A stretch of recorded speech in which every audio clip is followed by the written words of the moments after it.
sekalian Allah muliakan. Bismillahirrahmanirrahim. Assalamualaikum warahmatullahi wabarakatuh. Alhamdulillahirabbil alamin hamdan katsiran tayyiban wa mubarakan fihi kama yuhibbu rabbuna wa yarda. Wa asyhadu an la ilaha illallah wa asyhadu anna Muhammadan abduhu wa rasuluhu la nabiyya ba'dah. Wa qala Allah ta'ala fi kitabihil karim, a'udzu billahi samii'il 'aliim minasyaitonir rajim. Walladzina jahadu fina lanahdiyannahum subulana wa innallaha lama'al muhsinin. Shadaqallahu azim. Amma ba'd. Bapak dan Ibu sekalian yang muliakan, mudah-mudahan siang hari ini Allah Subhanahu wa taala memberikan kepada kita apa yang dijanjikan oleh Rasulullah sallallahu alaihi wasallam ketika kita mau menyempurnakan ibadah kita salat zuhur ini dengan majelis ilmu dan dengan silaturahim sekitar. Allah memberikan ketenangan, Allah curahkan rahmat, dan Allah berikan kepada kita ampunan, serta Allah berikan kepada kita limpahan keberkahan. Amin ya rabbal alamin. Tema yang akan kita bahas siang hari ini adalah keajaiban yang disia-siakan. Maksudnya apa? Yaitu kita ingin membahas sebuah pembahasan yang teramat penting, teramat dahsyat nilai pentingnya, yaitu tentang proyek sholat khusyuk. Bapak dan Ibu yang muliakan, kenapa tema ini kita bahas? Karena kita semua tidak satupun sebagai orang beriman yang tidak terkena kecaman dari Allah Subhanahu wa taala bahwa kita adalah orang-orang yang sudah tekun melaksanakan sholat adalah sesuatu kenikmatan yang luar biasa. Namun kita perlu sadar bahwa kita terkena kecaman dari Allah meskipun kita sudah tekun sholat. Dengan firman-Nya yang sudah sama-sama kita hafal semua, fawailul lil musallin.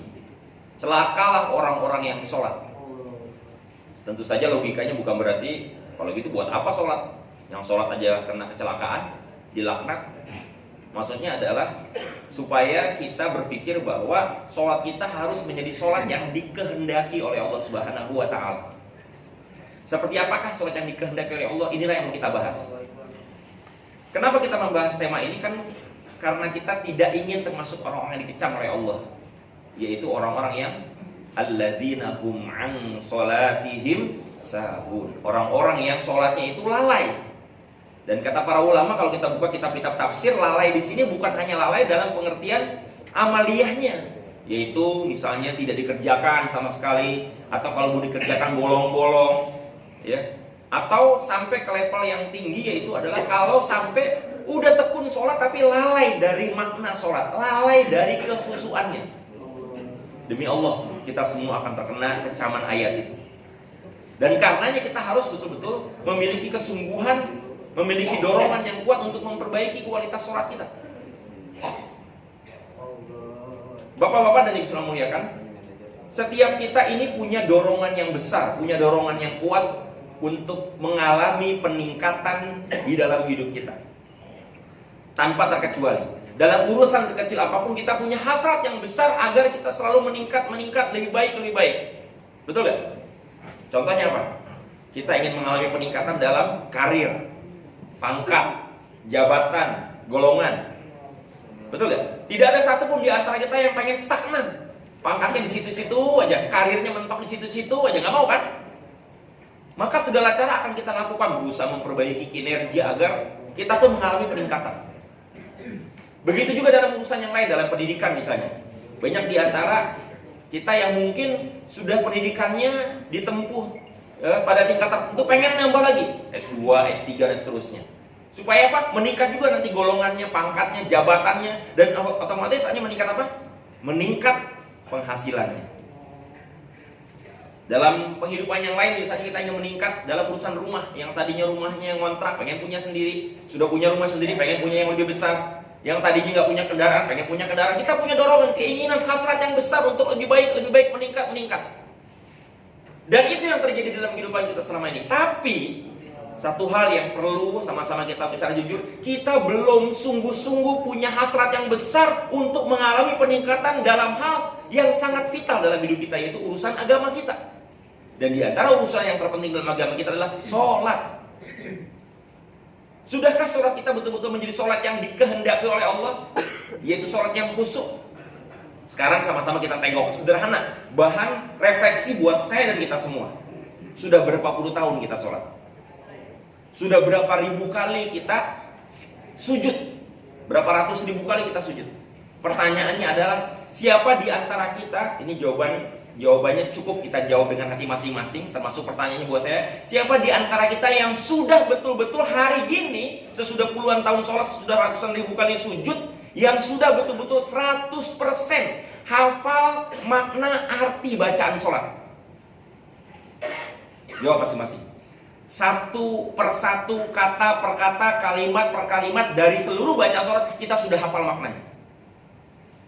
Itu masih level dasar. Pada level yang lebih dalam lagi adalah, sudahkah kita, kalaupun sudah paham maknanya, itu sudah betul-betul bisa meresapinya dalam sholat? Dan lebih dalam lagi, lebih jauh lagi, dalam setiap sholat. Sudahkah kita mengalami itu? Faktanya secara jujur selama ini ternyata kita belum, ya termasuk saya, belum memiliki kualitas sholat yang diinginkan oleh Allah Subhanahu wa Ta'ala. Padahal sholat itu yang paling penting adalah bukan cuma sekedar ritualnya saja, bukan cuma amalan zohirnya saja, itu bacaan dan gerakan, tapi yang paling penting adalah amalan batinnya. Sholat sebagaimana ibadah yang lain itu punya dimensi yang dua-duanya harus betul-betul kita tumbuhkan, yaitu apa? Dimensi ritualnya, yaitu gerakan serta bacaan-bacaannya yang harus benar, harus sesuai dengan sunnah, nggak boleh menyimpang. Tapi juga ada dimensi spiritualnya, ada ruhaninya. Nah, yang sering terjadi selama ini, kita melakukan sholat lebih kepada ritualnya aja, sementara batinnya belum sempurna. Dan sudahlah tahu begitu, ternyata kita pun belum berupaya, belum memiliki effort yang tinggi untuk terus meningkatkan, memperbaiki pemahaman tentang sholat kita. Buktinya apa? Buktinya energi kita, waktu kita, biaya, tenaga, pikiran lebih banyak digunakan, ya lebih besar digunakan untuk mengejar hasrat-hasrat peningkatan dalam urusan dunia kita. Sementara sholat kita masih begini aja.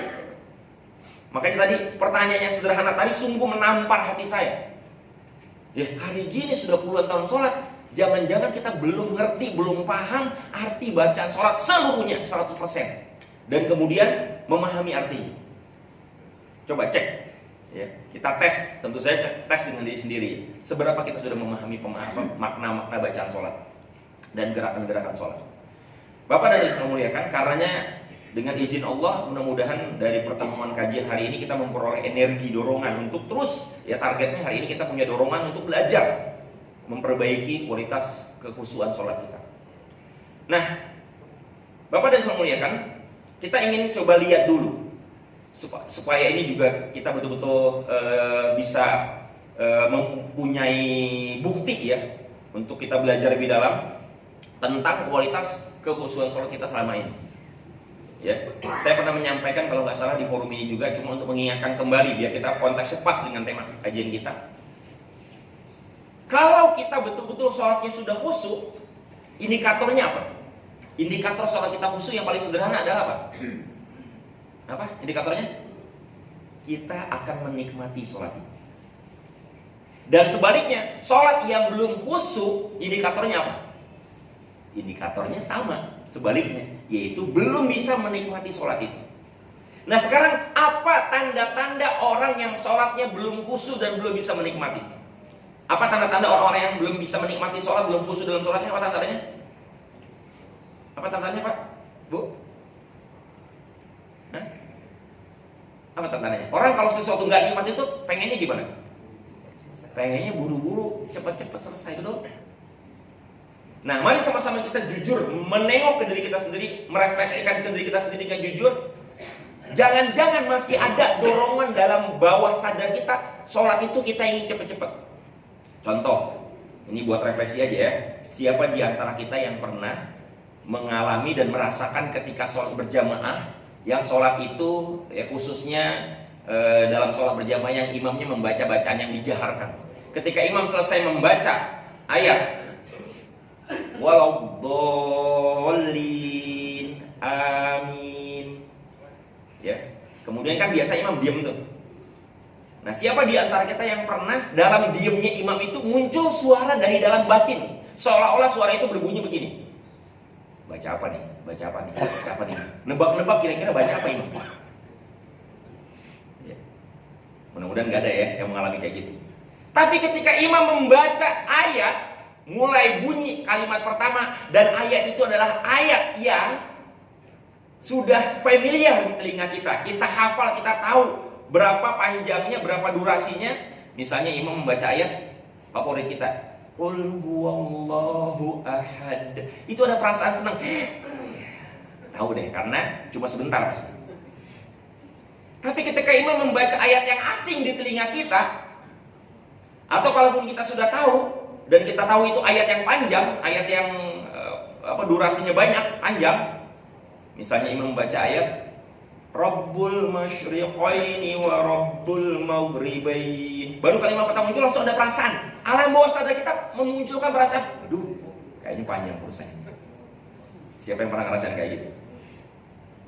Dan ketika imam membaca ayat itu, percakapan batin, suara dari dalam diri kita itu, alam bawah sadar kita tuh nggak berhenti-berhenti. Yaitu suara itu berbunyi-bunyi berupa apa? Berupa nebak-nebak. Ya, berharap-harap, cemas, dan menebak-nebak. Imam itu menyudahi bacaannya. Makanya muncul suara, ya, dari dalam batin kita itu kalimatnya adalah apa? Kalimatnya memanjang dan merendah. Misalnya apa? Lanjutan dari ayat tadi apa? Rabbul masyriqaini wa Rabbul maghribain. Apa lanjutannya? Fabi ayyi ala'i rabbikuma tukadziban. Kalau imam suaranya udah kayak begitu tuh, merendah dan memanjang, tukadziban, seolah-olah ada perasaan, langsung seakan-akan bunyi Allahu Akbar. Ternyata imamnya nyambung lagi, marajal bahraini yaltaqiyan bainahuma barzakhul la yabghiyan fabi ayyi ala'i rabbikuma tukadziban. Muncul lagi suara ini. Ternyata nyambung lagi. Yakhruju minhumal lu'lu' wal marjan fabi ayyi ala'i rabbikuma tukadziban. Nih. Ternyata nyambung lagi. Hada, kecelek lagi. Kita main tebak-tebakan terus dalam sholat. Kok saya bisa ngomong kayak gitu? Karena saya ngalamin, jujur. Ada dorongan kita tuh nggak nyaman dengan sholat. Sehingga apa? Tanda-tandanya secara psikologis kita ingin buru-buru selesai. Kenapa? Karena sholat itu belum menjadi comfort zone-nya kita, belum menjadi zona nyamannya kita. Dan sesuatu yang tidak nyaman di hati ingin cenderung disudahi. Sesuatu yang nikmat itu pengennya lama apa sebentar? Lama. Pengennya nambah apa enggak? Bagaimana dalam sholat? Kita pengennya cepat-cepat selesai. Bapak dan Saudara muliakan, mari sama-sama kita jujur kepada Allah supaya kita terbuka hati dan Allah memberikan hidayah kepada kita. Sholat itu sebetulnya nikmat apa enggak? Sholat itu nikmat apa enggak? Betul, nikmat. Kapan saat yang paling nikmat di dalam sholat? Bacaan dan gerakan apa di dalam sholat bagi kebanyakan kaum muslimin yang paling nikmat? Sujud. Masya Allah, mudah-mudahan jadi ahli sujud, amin. Kan saya bilang tadi buat kebanyakan kaum muslimin. Ternyata survei membuktikan saat yang paling nikmat dalam sholat buat kebanyakan kaum muslimin adalah pada saat bacaan dan gerakan Assalamualaikum. Assalamualaikum. Tenang. Apalagi imamnya yang bacanya memang panjang. Makanya di beberapa musola, beberapa masjid itu selalu ada imam favorit. Tapi kalau sekarang sudah nggak begitu ya. Budayanya dulu itu saya merasakan imam favorit adalah imam yang ketika selesai qomat siapa nih yang maju nih? Kan dorong-dorongan tuh silakan Pak. Kalau sekarang rata-rata masjid sudah ada imamnya sendiri kan. Kalau dulu belum. Pak silakan. Ketika yang maju tuh imamnya yang kita tahu sering baca-bacaan yang panjang, udah lemes deh. Sementara yang maju itu lihat ini, yang datang nggak nih si imam yang baca panjang. Kalau yang nggak datang, seneng deh, lega. Pasti yang maju adalah yang biasa bacanya pendek. Lega. Astagfirullahaladzim. Kalau kualitas sholat kita masih kayak gitu, berarti kita belum khusyuk. Kenapa belum nikmatin? Nah ini yang mau kita kuak rahasianya. Ayahanda dan ibunda, bapak dan ibu muliakan, sholat itu belum menjadi sesuatu yang nyaman buat kita. Secara psikologis ya disebut dengan istilahnya unlike, sesuatu yang belum kita sukai, sehingga pengen buru-buru selesai, ingin kita hindari. Jadi masih baru pada sekedar menggugurkan kewajiban aja. Ini konteksnya tentu saja evaluasi ya. Saya yakin pasti di antara Bapak dan Ibu sekalian sudah banyak yang menjalani sebuah proyek besar dalam hidupnya, setiap proyek sholat khusyuk. Hanya saja kita belum sungguh-sungguh untuk mempunyai effort yang tinggi bagaimana meningkat lagi. Sekarang gak usah jauh-jauh, buktinya itu aja tadi yang di awal pertanyaannya. Siapa di antara kita yang sudah betul-betul 100% hafal makna bacaan sholat? Kenapa? Karena salah satu ya komponen kehusuan sholat itu adalah kita memahami bacaan dan gerakan sholat kita. Jangan-jangan kita belum paham dan belum meresapinya, belum mengamalkan. Naudzubillah. Dan bahkan saking sholat itu belum nyaman, bagi kebanyakan kita belum betul-betul asik, senang gitu ya. Itu ada orang yang tidak nyamannya sholat itu bukan hanya secara psikologis, tapi secara fisiologis. Secara gestur itu menunjukkan sholat itu nggak nyaman. Ya. Contohnya apa? Pernah gak Bapak Ibu sekalian mengalami, mudah-mudahan enggak ya? Atau setidak-tidaknya melihat ada orang yang sholat itu saking nggak nyamannya, ya, saking nggak nyamannya. Ini kalau yang nggak kelihatan, mohon dimaklum, tapi dibayangkan aja ilustrasinya. Ada orang yang di dalam sholat ketika dia sedang sujud terakhir itu, ini secara fisiologis menunjukkan dia tuh nggak nyaman dengan sholat. Dia melakukan gerakan yang di sujud terakhir sujud sebelum duduk tawaruk ya. Itu yang ketika sujud kaki kirinya itu udah diselipin duluan di bawah kaki kanan gitu ya. Sehingga ketika imam bangun dia langsung, gak usah capek-capek lagi narik kaki kiri. Ada yang sampai kayak begitu. Itu menunjukkan apa tuh? Mencuri start atau mencuri finish? Bahkan saya pernah mengalami yang begitu tuh justru imamnya. Saya datang sholat terlambat ya di dalam sebuah perjalanan masbuk. Dan pada saat mau mulai sholat, imamnya lagi sujud terakhir. Dan kaki kirinya udah masuk duluan di bawah kaki kanan. Padahal kan sunnahnya kaki itu berdiri, betul gak? Ini udah masuk duluan. Ya. Karena udah kebiasaan, itu mencerminkan dorongan bahwasannya aku pengen cepat-cepat selesai sholat. Nah, naudzubillah min dzalik, kalau sampai akhir hayat kita belum sungguh-sungguh untuk memperbaiki kualitas sholat kita, maka tidak bisa tidak. Harus betul-betul kita isi di sisa usia kita menjalankan sebuah proyek besar, mega proyek, yaitu proyek sholat khusyuk. Maka ya tentu saja kalau ini kan kita kajiannya insidental ya. Saya targetnya dari kajian kita siang hari ini adalah hanya memberikan trigger. Ya, kalau di beberapa tempat yang saya diamanahkan untuk menyampaikan kajian ini berseri, paling tidak kajian tentang proyek sholat khusyuk ini butuh pertemuan sekitar 10 pertemuan di beberapa perusahaan, di beberapa kantor, instansi. Yang saya sampaikan adalah paketnya betul-betul kurikulum. Jadi ada kurikulumnya.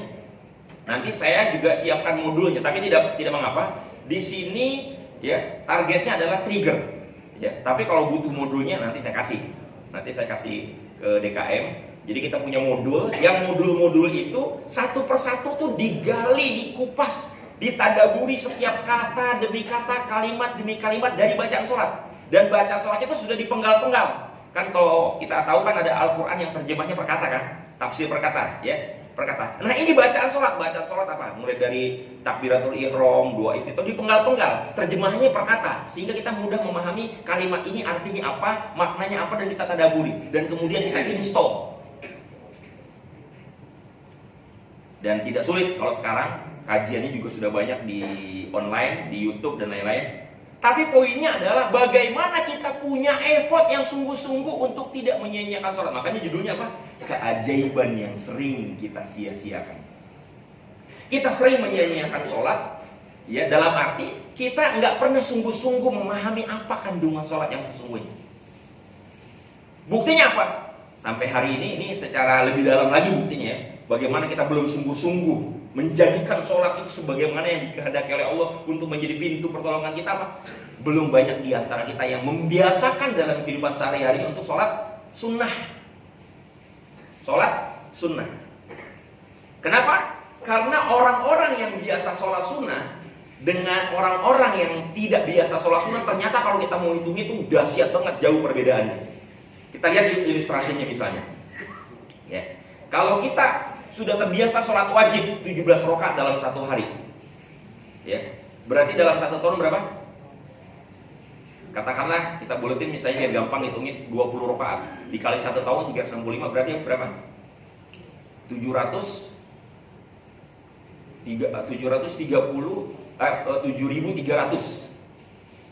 ya, 7.300 rakaat. Nah, kalau kita hitung dengan hitungan sholat sunnah, misalnya sholat sunnah rawatib, ya, sholat sunnah rawatib itu 12 rakaat yang muakkadah, yang ghairu muakkadah ada lagi sekitar 6 rakaat, jadi sekitar 18 rakaat.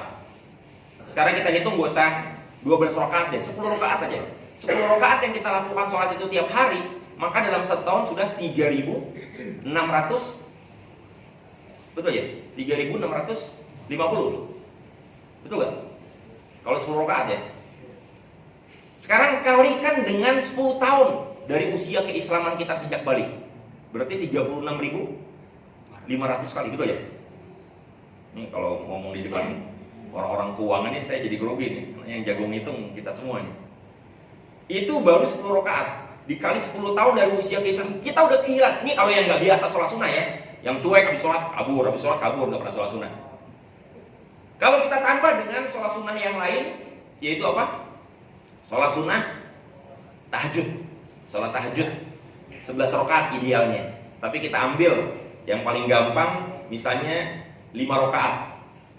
5 rakaat dari sholat tahajud. Kalau dalam 1 hari kita biasa sholat tahajud 5 rakaat, maka dalam 1 tahun dikali 365 rakaat, ya, itu sekitar 1.825 rakaat. Itu kalau kita senantiasa sholat tahajud. Tapi kalau dikali 10 tahun dari usia keislaman kita, nggak pernah sholat tahajud selama 10 tahun sama sekali, ataupun kalau jarang pernah, itu berarti 18.250 rakaat kita nggak pernah, nggak sholat, kehilangan sholat, kehilangan dahsyatnya. Kemudian ditambah lagi dengan sholat duha misalnya. Sholat duha ya bisa maksimal 8 rakaat, tapi minimal 2 rakaat aja. Kalau kita tidak pernah sholat duha di sepanjang hidup kita, dalam 1 tahun atau dalam 10 tahun, berarti kita kehilangan kedahsyatan sholat, keajaiban sholat sebanyak 730 rakaat dalam 1 tahun. Dan kemudian kalau dikali 10 tahun berarti 7.300 rakaat. Jadi berapa puluh ribu rakaat yang kita kehilangan kalau kita nggak biasa sholat sunnah. Kenapa kita banyak yang belum membiasakan sholat sunnah, hanya sholat wajib toh? Penyebabnya ternyata adalah karena kita memang belum menikmati sholat itu. Karena sesuatu yang nikmat pengennya nambah, pengennya lagi, pengennya terus. Sebagaimana untuk urusan dunia kita punya hasrat, pengen lagi, nambah lagi, tingkat lagi. Tapi untuk urusan sholat kita ternyata belum melakukan itu. Nah, ayahanda dan ibunda bapak dan karena kita akan membahas ya tema ini walaupun tinggal sebentar lagi secara singkat saja poinnya, karena ini cuma insidental aja. Bagaimana kita seharusnya menjalankan sholat ya secara khusyuk. Nah, tapi supaya ilmu kita bermanfaat, bapak dan ibu sekalian muliakan, kita harus betul-betul memahami konteksnya. Kenapa kita juga membahas atau menjalankan proyek sholat khusyuk itu semata-mata kepentingannya bukan hanya untuk kepentingan akhirat tadi, supaya kita tidak kehilangan sekian puluh ribu rakaat tadi, keselamatan akhirat. Tapi sholat itu memang didesain oleh Allah Subhanahu Wa Taala untuk kepentingan dunia kita dulu. Itulah sebabnya kenapa kita didesain, disetting untuk sujud itu dalam 1 hari dalam jumlah yang sangat banyak. Kita pernah hitung nggak? Nggak? Berapa hari dalam 1 hari kita bersujud dalam 1 hari? Minimal. 1 hari berapa kali? 17. Sehari berapa rakaat? Berapa kali sujud kita minimal dalam 1 hari? Berapa? 34. Itu aja banyak yang nggak ngeh ya, bingung ya. Saya dalam 1 hari berapa kali sujud? 34 kali minimal.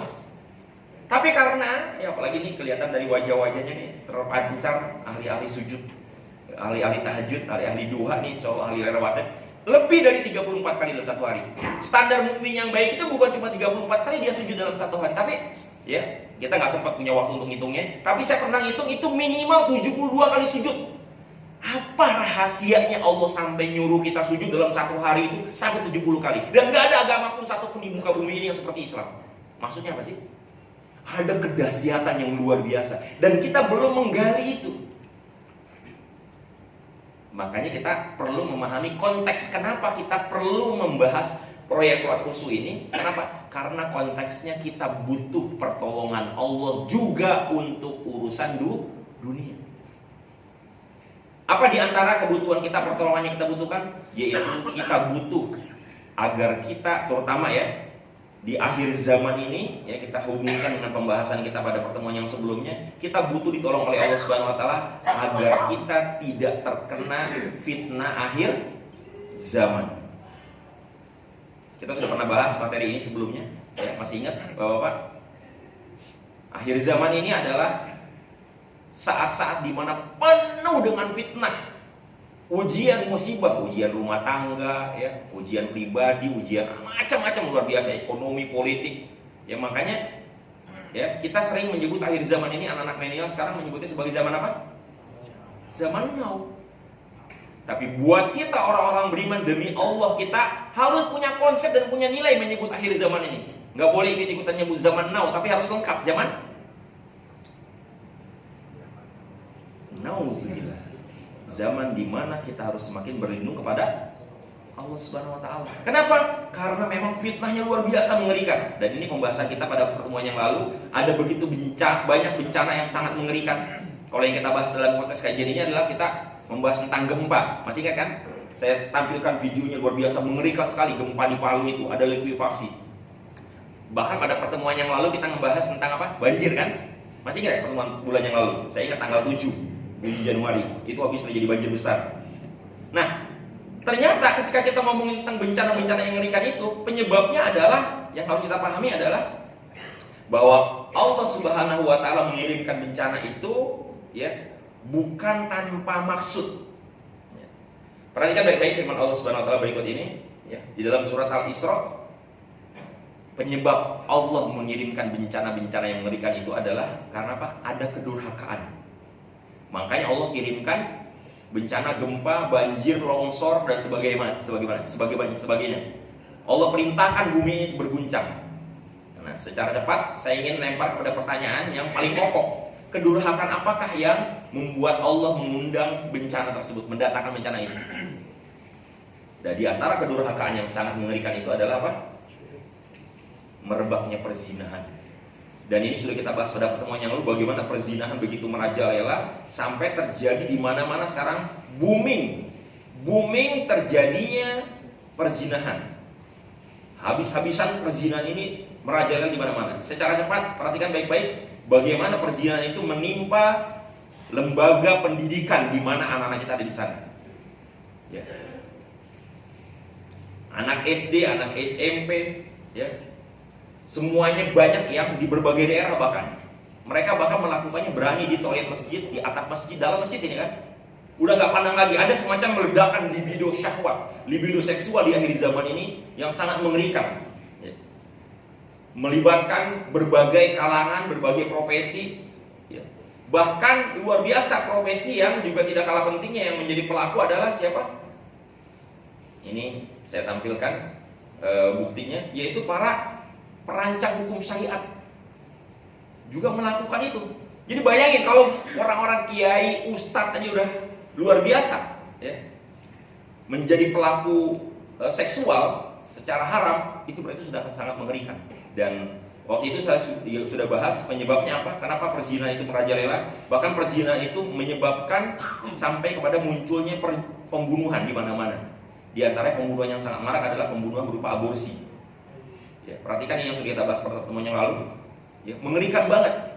Nah, maksud saya, kita ingin ditolong oleh Allah agar jangan sampai ada satu anggota keluarga kita, saudara kita, tetangga kita yang mengalami ini, menjadi pelaku perzinahan atau menjadi korban dari perzinahan. Karena di mana-mana predator seks makin banyak. Ya, fakta-fakta yang saya tampilkan tadi sudah cukup mengerikan. Nah, penyebabnya apa?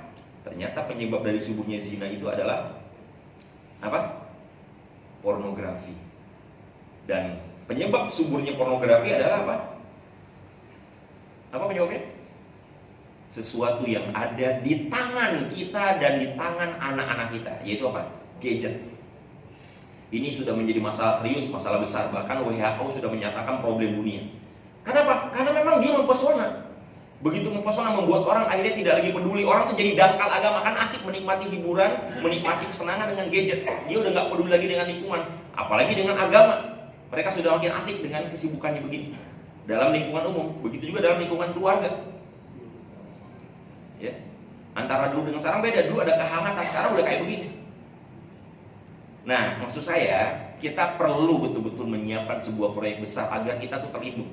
Memang tidak bisa dipungkiri, tidak bisa dihindari bahwa akhir zaman ini memang sudah diskenariokan oleh Allah akan mengalami sebuah kehancuran di mana datangnya Dajjal. Dan datangnya Dajjal itu prakondisinya yaitu terjadinya kemaksiatan yang semakin merajalela. Cuma persoalannya adalah kita termasuk orang-orang yang kita dan keluarga kita termasuk orang yang selamat atau tidak gitu. Kita yang termasuk berada dalam perahu Nabi Nuh atau tenggelam dalam lautan maksiat itu. Hari ini kita sudah mengalami ujian, musibah. Anak-anak kita sudah banyak yang kecanduan gadget, kecanduan permainan, ya, game. Game apa? Kalau anak-anak nyebut sekarang apa? Tapi kita nyebutnya bukan game online, tapi apa? Jin online. Apa? Jin online. Karena memang isinya setan, pornografi, kekerasan, membunuh, menembak, betul kan? Sama permainan yang nggak pakai internet, yang pakai stick, PS, yaitu play. Masih ingat? Play Syaiton. Ya, play Syaiton. Hancur otak anak kita, udah nggak cerdas, sudah luar biasa kemaksiatan. Mereka sudah jadi nggak senang sekolah, nggak senang ibadah.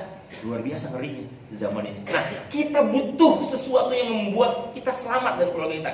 Nah, Allah sudah ngasih resepnya itu sholat. Nah, kalau sholat kita masih begini-begini aja, nggak bisa kita tingkatkan kekhusyuan kita, bagaimana mau ditolong sama Allah? Gitu loh. Paham maksudnya ya? Maka tidak bisa tidak. Ya, sayang sekali waktunya tidak cukup saya untuk menguraikan lebih jauh.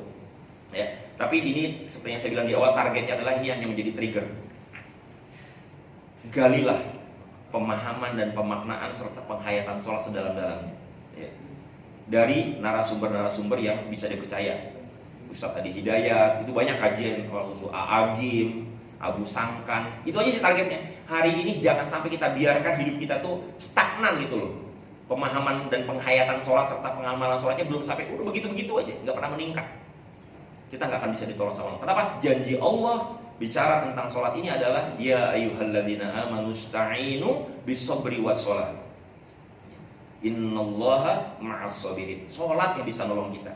Nah, selama ini kita udah merasa cukup, puas dengan sholat kita. Padahal pas dicek tadi, banyak di antara kita yang mungkin boleh jadi 100% belum paham makna bacaan sholat dan belum menghayatinya dalam setiap sholat. Nah, untuk bilang tadi, mohon maaf, kelebihan 4 menit. Ya, mudah-mudahan tidak dianggap sebagai korupsi ya. Alhamdulillah, mohon maaf, mohon ridhonya. Terima kasih banyak. Sementara yang bisa saya sampaikan. Nanti kalau butuh modul tentang arti dari bacaan sholat, kata per kata itu nanti saya kirim ke DKM. Silakan di-share ke grup jamaah. Mudah-mudahan itu bisa dipelajari sendiri, insya Allah. Walaupun tidak mesti kita terus secara rutin ikut kajian di sini. Terima kasih banyak. Mudah-mudahan Allah membimbing kita, menolong kita, menyelamatkan kita di akhir zaman ini. Salah satu dengan kita diberikan kesempatan, kesungguhan untuk belajar memperbaiki sholat kita menjadi sholat yang lebih khusyuk. Ya, yang sudah selesai jangan lupa sholat ba'diyah zuhur, jangan disia-siakan ya. Terima kasih banyak. Alhamdulillah. Wassalamualaikum warahmatullahi wabarakatuh.